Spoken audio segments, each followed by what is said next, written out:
It began as a hushed emergency briefing, deep within Buckingham Palace's restricted advisory wing, one that was never meant to leave the room. Yet by nightfall, the tension had already leaked into every corridor of the royal household. Princess Catherine's face said everything as she stepped out of that sealed meeting, pale, shaken, and unusually silent. What started as the discussion about coronation protocol had quietly collided with something far more personal, something involving Princess Charlotte. Before we go deeper into what this really means for the royal family, make sure to subscribe so you don't miss a single update. Inside that closed-door emergency consultation, King Charles's constitutional advisors sat alongside Prince William and a tightly selected group of senior medical consultants linked to palace welfare oversight. A combination rarely assembled unless the situation carried weight beyond ceremonial concern. The air in the room, according to insiders, was described as unusually heavy, not because of protocol alone, but because of what was quietly introduced midway through the briefing. Reports of a sudden and unexpected health development concerning Princess Charlotte. That single disclosure reportedly shifted the entire emotional temperature of the meeting, tightening urgency, sharpening silence, and forcing every participant to recalibrate what they thought they were there to discuss. What was initially framed as a procedural review of proposed revisions to coronation ceremony protocol began to overlap with something far more sensitive, as internal briefing papers were quietly circulated across the table. The idea that ceremonial adjustments and family welfare updates were being discussed in the same breath created a tension that no one openly acknowledged, yet everyone felt. Catherine, positioned close to the advisory side of the discussion, was observed leaving the room earlier than expected, her composure visibly fractured, briefly escorted by a senior lady-in-waiting who avoided eye contact with waiting staff outside the corridor. Later that evening, Prince William was seen moving with unusual focus across Windsor grounds, not in any ceremonial capacity, but in a private and protective manner, ensuring that Charlotte remained completely shielded from press exposure and internal speculation. At the same time, palace communication teams received strict instruction to withhold any form of commentary, a directive that instantly triggered an almost unnatural silence across royal press channels, as if the entire institution had collectively agreed to stop speaking at once. Insiders would later describe it as the moment the palace stopped breathing. Behind closed doors, two separate crises, one rooted in family, the other embedded in institutional reform, began to blur together in ways that even senior courtiers struggled to untangle. Some described it as coincidence, others as timing, but those closer to the advisory circle hinted at something far more unsettling, that the emotional shock surrounding Charlotte and the structural debate over coronation protocol were no longer parallel threads, but slowly converging into a single unfolding pressure point within the monarchy's inner architecture. But what no one realized at the time was that the coronation protocol discussion was not routine adjustment. It was the opening move in a far deeper struggle over who truly controls the future shape of the crown itself. The coronation ceremony is not merely tradition, it is the sacred machinery of monarchy itself. Every oath, every gesture, every relic placed at Westminster Abbey is governed by centuries of unbroken legal and spiritual doctrine. Yet behind the velvet precision of ritual lies a fragile truth. Even the smallest procedural alteration can shift the balance of power inside the crown. And according to palace administrative streams, that is exactly what was being proposed. Within the institutional memory of the monarchy, coronation protocol is treated less like ceremony and more like constitutional architecture. It is shaped by binding frameworks such as the Coronation Oath Act 1688, interpreted through the authority of the Earl Marshal's office and sanctified under the guiding oversight of the Archbishops of Canterbury. These are not symbolic references, they are functional pillars that determine how sovereignty is publicly transferred and legitimized. Insiders often describe Westminster Abbey not as a venue, but as the spiritual engine room of monarchy legitimacy, where every movement is layered with centuries of inherited consequence. So when confidential briefing papers began circulating through restricted advisory channels, proposing subtle adjustments, the reaction inside certain palace circles was immediate, even if unspoken. The suggested modifications were not dramatic on the surface: shifts in seating hierarchy, refined changes to oath phrasing, and reconsiderations in how regalia would be handled during key moments of the ceremony. Yet within the language of monarchy, subtle rarely means insignificant.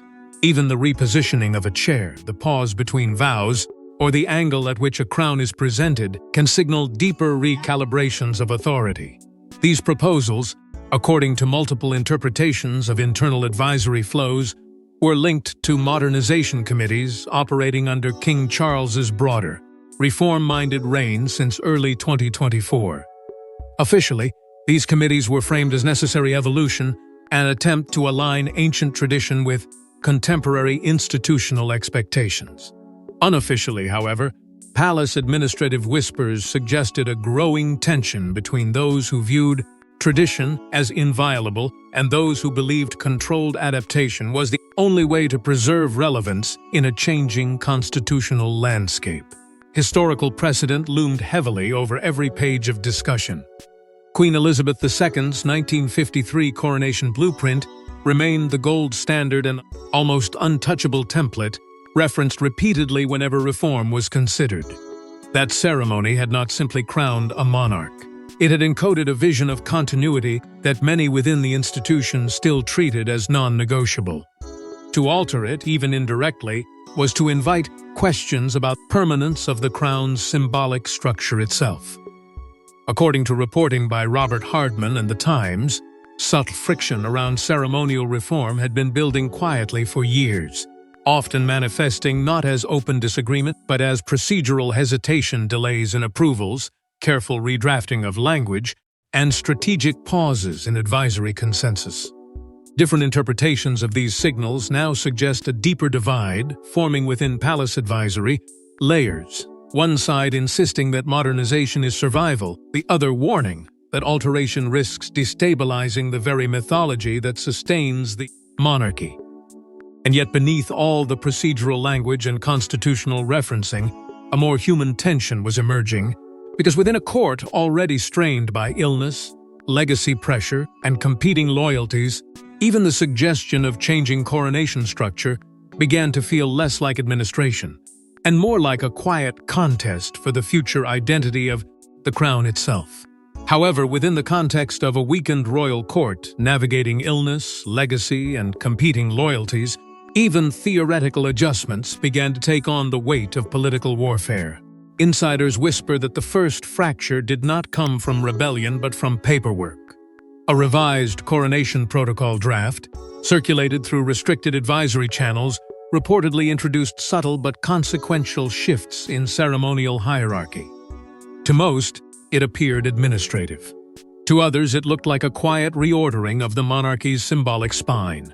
And by early 2026, that document had already reached the wrong hands. What made this draft so unsettling inside palace corridors was not its visibility, but its precision. Within internal constitutional advisory networks, the document moved quietly between desks, marked with classification levels that suggested routine refinement rather than institutional disruption. Yet those who read it closely noticed something far more deliberate embedded in its structure. Adjustments to procession order were proposed in a way that subtly redefined who leads, who follows, and who is visually centered at the moment of coronation, a detail that, within royal tradition, is never neutral. Even the smallest shift in movement at Westminster Abbey carries symbolic weight that echoes far beyond the ceremony itself. More concerning still were the suggested revisions to oath recitation structure. According to different interpretations circulating within advisory layers, the language of allegiance and response was being gently reorganized, creating a slightly altered rhythm between monarch and institution. To some constitutional advisors, it was modernization, an attempt to streamline ancient phrasing for contemporary clarity. To others, it was something more sensitive, a quiet recalibration of authority expressed through language that has remained largely unchanged for generations. Alongside this, Regalia custody responsibilities were also reportedly under review, introducing subtle changes in who physically controls the crown jewels at key ceremonial moments. In the world of monarchy, custody is not logistics, it is legitimacy made visible. Even temporary handling authority can signal deeper institutional confidence or caution, depending on how it is interpreted within the palace hierarchy. Within the advisory ecosystem, a visible division began to emerge. Palace aides were increasingly described in internal conversations as falling into two informal camps. The continuity guardians, who viewed any alteration to coronation protocol as a threat to inherited stability, and the modernization architects, who believed controlled evolution was essential for survival in a changing constitutional era. This divide was not announced, yet it shaped every discussion, every revision note, and every quiet hesitation before approval. Complicating the atmosphere further was the perception, carefully noted but rarely spoken aloud, that Queen Camilla's domestic advisory circle appeared more receptive to streamlined ceremonial roles. Different interpretations suggest this alignment was less about ambition and more about practical restructuring of royal visibility, but within the already sensitive environment, even perception became influence. Every assumed position carried weight, whether confirmed or not. At the center of it all, Prince William and Princess Anne were allegedly briefed separately under strict confidentiality protocols, a procedural decision that immediately drew attention among senior staff. Separation in briefing is never casual. It is a signal that information is being compartmentalized, either to protect decision-making integrity or to prevent unified reaction before strategy is set. In this case, it only deepened the sense that the document was no longer just being reviewed, it was being contained. Timing, too, added pressure to the unfolding situation. Insiders suggest the circulation of the revised draft coincided with King Charles's fluctuating health, schedule, and periods of reduced public capacity, a reality that introduced both urgency and sensitivity into every administrative decision. When the monarch's availability is uncertain, even routine governance begins to feel structurally fragile, and every protocol adjustment carries amplified consequence. Various interpretations within palace-adjacent commentary circles now describe the emergence of the draft not as deliberate sabotage, but as an accidental escalation, a document meant to refine, not redefine, that slipped into a moment where institutional sensitivity was already heightened. Yet in the monarchy, intention often matters less than impact, and impact had already begun to spread far beyond its original advisory intent.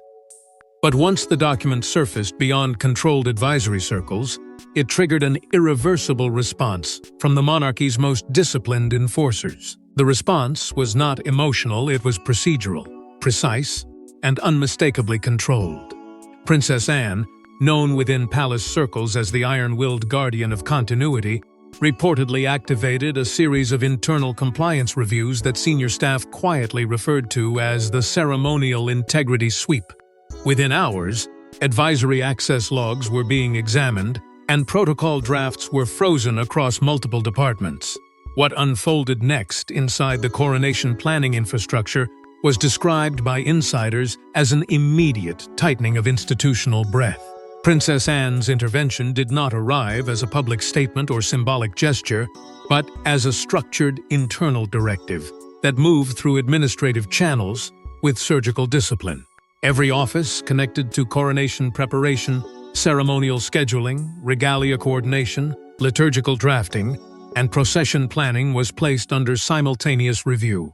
Nothing was officially accused, yet everything was quietly questioned.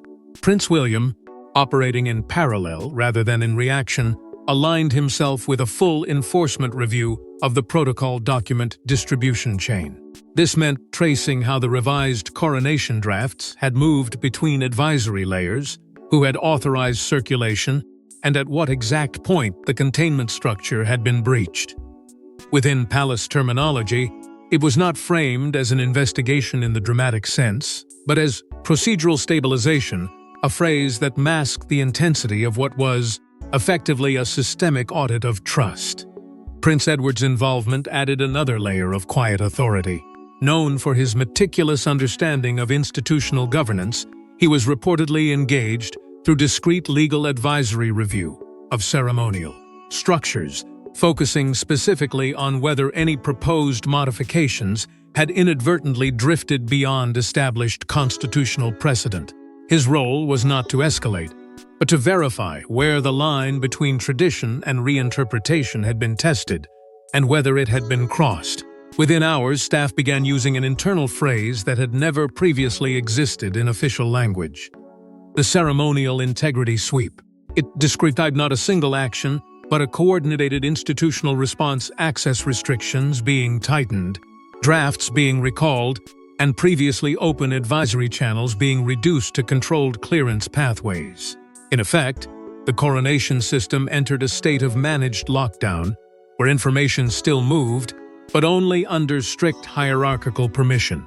Access to all revised coronation documents was restricted under enhanced security clearance protocols, reverting control back to a narrow circle of senior custodians. In quieter corridors, comparisons were drawn carefully, almost reverently, to Queen Elizabeth II's historical control over ceremonial continuity, where even minor adjustments required absolute clarity of intent. That precedent now re-emerged not as nostalgia, but as operational justification for containment. Yet despite the precision of this response, interpretations within the palace remained divided. Some viewed the sweep as a necessary correction, a coordinated effort to prevent unauthorized constitutional drift before it hardened into precedent. Others, more cautious in tone, saw it as evidence that the institution was now reacting to instability rather than simply guiding tradition. The same actions were being read as protection by some and consolidation by others, depending on where one stood within the advisory hierarchy. Through it all, the atmosphere inside the coronation framework shifted from planning to preservation. Every document carried new weight. Every signature felt like a decision that extended beyond ceremony into legacy itself. The machinery of monarchy was still functioning, but it was no longer relaxed. It was guarded, deliberate, and intensely aware of its own fragility. Yet even as the guardians moved with surgical precision, King Charles himself was preparing to intervene in a way that no one within the palace had fully anticipated. According to multiple palace briefing streams, King Charles III did something rare in the modern monarchy, he objected. Not publicly, not ceremonially, but within a closed constitutional review session that reportedly paused the entire progression of coronation protocol revisions. The objection was not theatrical. It was deliberate, measured, and deeply unsettling to those who expected automatic approval. Inside the carefully controlled environment of that constitutional review, the moment of objection did not arrive as confrontation, but as restraint. King Charles, often described in advisory circles as balancing tradition with cautious reform, reportedly listened through extended procedural summaries before finally drawing a clear boundary. The discussion had already advanced through multiple layers of ceremonial restructuring proposals, yet his response cut through the institutional momentum with unexpected finality. It was not a rejection of modernization itself, but a challenge to its timing, its scale, and its proximity to the core rituals that define sovereignty. Insiders suggest that his concern was rooted in a deeper fear, that altering coronation protocol during a period of royal transition and personal vulnerability could destabilize the delicate continuity that the monarchy depends on. The coronation, in his view, was not simply a ceremonial event but a constitutional anchor, and any adjustment, no matter how carefully framed, risked unsettling the symbolic architecture that supports the crown. This interpretation, however, did not go unchallenged within the room. Advisory staff reportedly found themselves divided in real time. Some aligned instinctively with preservation doctrine, interpreting the king's objection as a necessary safeguard against unintended institutional drift. Others, particularly those engaged with modernization frameworks, viewed the objection as an interruption to an already carefully negotiated evolution of ceremony. The tension was not loud, but it was immediate, felt in pauses, in unfinished sentences, in the sudden recalibration of tone as every participant reassessed the direction of the conversation. Conflicting accounts of Charles's stance only deepened the uncertainty. In some interpretations, he appeared constitutionally firm, drawing on his long-standing reputation for respecting institutional boundaries and historical continuity. In others, he was described as cautious, even burdened, as though the weight of legacy and current vulnerability had converged in a single procedural moment. This duality, strength and hesitation existing side by side, became the defining emotional undercurrent of the session. Almost immediately after the objection was formally recorded, Palace administrative streams noted a temporary suspension of all coronation protocol revision discussions. It was not framed as cancellation, but as pause, a deliberate cooling of momentum while internal alignment was reassessed. Yet within institutional memory, pauses of this kind are rarely neutral. They often signal deeper recalibration, where decisions are not rejected, but reprocessed through a narrower lens of authority. Commentators familiar with Robert Hardman's prior reporting on the monarchy's internal balancing act between tradition and reform have long noted that Charles operates within a constant tension. Modernize enough to sustain relevance, but preserve enough to protect legitimacy. This latest objection, according to those interpretations, may represent not a reversal of direction, but an assertion of limits, an attempt to define the exact boundary where evolution becomes disruption.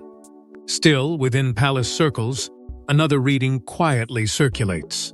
Some suggest that the objection cannot be separated from the broader emotional and health pressures surrounding the king's current reign.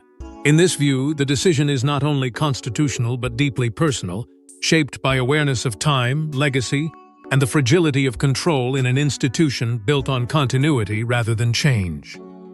Whatever the interpretation, the effect was immediate and undeniable.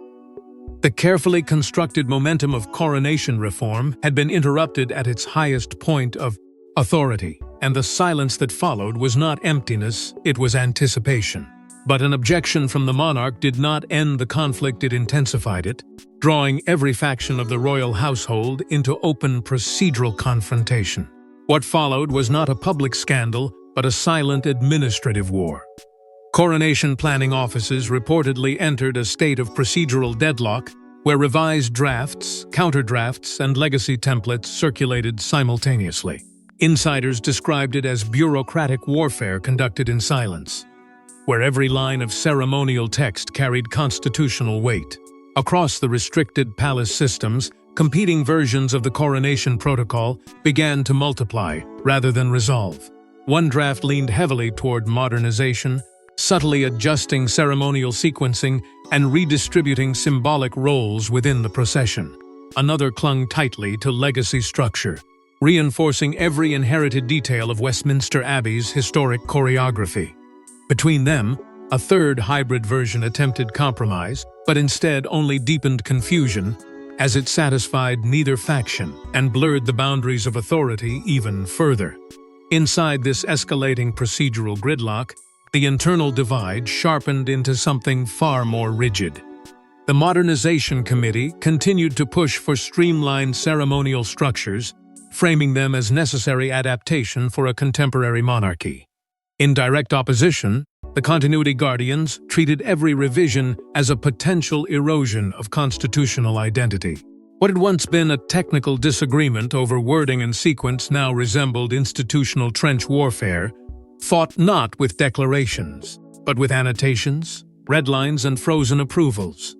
Princess Anne and Prince William, increasingly aligned in tone and timing, began coordinating what insiders referred to as a procedural containment strategy. It was not a public intervention, but a structured effort to prevent further fragmentation of the coronation framework. Their approach focused on limiting circulation of conflicting drafts, reasserting control over approval pathways, and restoring a single authoritative line of protocol interpretation before the system collapsed under its own revisions. Meanwhile, Prince Edward quietly stepped into a role that carried less visibility but immense structural influence. Drawing on decades of institutional understanding, he reviewed historical coronation compliance frameworks, cross-checking current proposals against precedent established during Queen Elizabeth II's reign. His focus was not on innovation or resistance, but on legal and ceremonial continuity, identifying where reinterpretation risked drifting into constitutional uncertainty. His findings, though discreet, added weight to the argument that stability required immediate consolidation. At the same time, Camilla's advisory influence came under subtle but increasing scrutiny within internal discussions. Different interpretations circulating through palace channels questioned whether her circle's emphasis on streamlined ceremonial roles aligned too closely with modernization priorities, unintentionally accelerating the fragmentation already underway. These were not formal accusations, but cautious reassessments of influence, timing, and proximity to sensitive procedural decisions. King Charles, positioned at the center of this widening institutional fracture, maintained his supervisory role, but notably avoided further direct escalation, following his earlier objection. His silence, however, was not interpreted as absence. Instead, it functioned as a stabilizing pause, an unspoken signal that final authority remained intact, even as operational control fractured across competing interpretations. Yet this restraint also deepened uncertainty, as every faction attempted to interpret the limits of his position through indirect signals rather than explicit direction. Various interpretations within palace-adjacent commentary now describe the monarchy as operating under unprecedented internal procedural fragmentation. Not collapse, not reform, but a simultaneous layering of conflicting governance impulses, all attempting to define the same ceremonial future. In this environment, even routine administrative decisions began to carry symbolic consequences, as if every procedural choice was quietly reshaping the architecture of legitimacy itself. And as the institutional machinery strained under its own contradictions, the final authority on ceremonial order was preparing to reset the entire system. In a decisive procedural shift, the guardians of continuity moved to restore the coronation framework to its original constitutional alignment. Without public announcement, revised drafts were withdrawn from circulation, and the foundational coronation template, anchored in centuries of precedent, was reinstated as the governing document for all future planning. The withdrawal did not arrive as a dramatic decree or a visible intervention, but as a silent correction executed through the palace's internal advisory systems. One moment, multiple competing versions of the coronation protocol were still active across restricted networks. The next, they had been systematically recalled, leaving only the original constitutional framework intact. Within administrative corridors, the change was described not as a cancellation of reform, but as a restoration of procedural gravity, where all ceremonial planning was pulled back toward its historical center of authority. Princess Anne's audit results, compiled through the earlier ceremonial integrity sweep, reportedly played a decisive role in this reinstatement. Her findings did not argue for innovation or resistance, but for alignment, highlighting inconsistencies between proposed revisions and long-standing ceremonial doctrine. Those documents, circulated with quiet precision to senior decision-makers, reframed the entire debate away from modernization versus tradition, and toward a more fundamental question of constitutional continuity. In that reframing, the original template was no longer one option among many. It became the only stable reference point left standing. Prince William, already positioned as a central figure in procedural containment efforts, reinforced what internal circles began calling the continuity doctrine. Within planning committees, his influence was described as steady but firm, ensuring that every remaining discussion about coronation structure returned to established precedent rather than speculative redesign. His role was not to expand the system, but to anchor it, preventing further fragmentation at a moment when institutional clarity had begun to dissolve under competing interpretations. Prince Edward's contribution, though quieter, proved equally stabilizing. Through careful legal alignment reviews, he ensured that all ceremonial governance standards were cross-checked against historical precedent, particularly frameworks dating back to Queen Elizabeth II's coronation era. His focus was not on which version was preferred, but on which version could survive constitutional scrutiny without weakening the inherited structure of legitimacy. In doing so, he helped eliminate ambiguity that had been fueling the internal deadlock. King Charles's earlier objection, rather than being erased or overridden, was formally acknowledged and integrated into a broader compromise framework. This integration did not signal dominance by any single faction, but instead reflected a deliberate attempt to preserve institutional unity while respecting constitutional concern at the highest level. In internal interpretation, it was neither a reversal nor a defeat, but a recalibration, an effort to ensure that authority remained coherent even amid disagreement. Insiders described the final outcome as a controlled restoration rather than victory or defeat, a phrase that captures the unusual nature of what transpired inside the palace machinery. No side fully triumphed, yet instability was contained. The coronation framework, once fractured by competing visions, now existed again as a single aligned structure, quiet, reinforced, and formally stabilized under ancestral precedent. But beneath the surface of restored order, a deeper realization emerged within the palace. The coronation was no longer just a ceremony, it was a battleground for the identity of the crown itself. By the time silence returned to the palace corridors, nothing outwardly appeared changed. Yet within the hidden architecture of royal administration, a defining line had been drawn. The coronation protocol remained intact, but so too had the message. Even a king's objection must ultimately contend with the deeper machinery of constitutional tradition. In the days that followed, the atmosphere inside the palace settled into something unusually restrained, almost reverent in its discipline. The coronation framework, once fractured by competing interpretations and procedural tension, now stood stabilized again, reinforced not through triumph of one faction over another, but through the quiet reassertion of institutional balance. Every adjustment that had once threatened to reshape the ceremony was either archived, softened, or carefully folded back into the original structure that had endured for generations.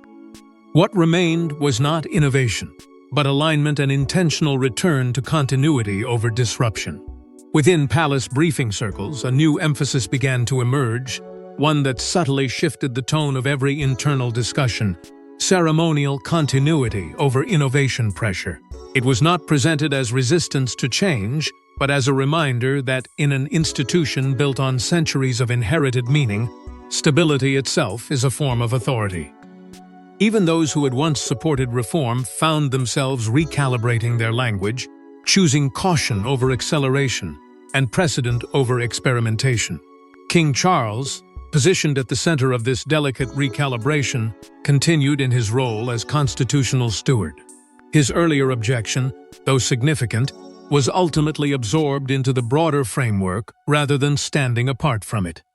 In practice, this meant acknowledging the boundaries of reform while respecting the institutional resolution that followed. His position now reflected a quieter equilibrium, one where influence is expressed not through disruption, but through measured stewardship of continuity itself. Princess Anne's presence within this restored structure became even more pronounced. Internally reaffirmed as the central guardian of ceremonial integrity systems, her role symbolized the monarchy's enduring reliance on discipline, precedent, and procedural clarity. Her influence was not framed in emotional terms, but in structural ones, ensuring that the ceremonial framework remained anchored, consistent, and resistant to fragmentation, regardless of internal pressure or external interpretation. Prince William, meanwhile, was increasingly positioned as the future executor of coronation stability protocols. This role extended beyond symbolism, reflecting a deeper institutional expectation that he would inherit not just the crown, but the responsibility of maintaining its ceremonial coherence in an evolving constitutional landscape. His alignment with continuity doctrine placed him at the intersection of tradition and future governance, where every decision carries both historical weight and forward consequence. Yet even within this restored equilibrium, insiders suggest that the story was not entirely closed. Long-term reforms, though contained, were not erased. Instead, They were held in suspension, available for reconsideration under controlled conditions, should institutional necessity demand it. In this way, change was not eliminated but regulated, placed under the careful supervision of continuity structures designed to prevent abrupt shifts in the crown's symbolic identity. The monarchy itself in this moment appeared less like a static institution and more like a living balance between evolution and inheritance. Every layer of decision-making reflected a tension that had not been resolved so much as managed, the need to remain relevant in a changing world while preserving the sacred architecture that gives the crown its meaning. It was not victory that defined this moment, but equilibrium, fragile, deliberate, and deeply aware of its own historical responsibility. And in that quiet restoration, one truth remained unshaken. Within the sacred geography of the British monarchy, even the smallest ceremonial change must answer to something far older than the crown itself: continuity. Thanks for watching. Please don't forget to like and subscribe, and we will see you in next one.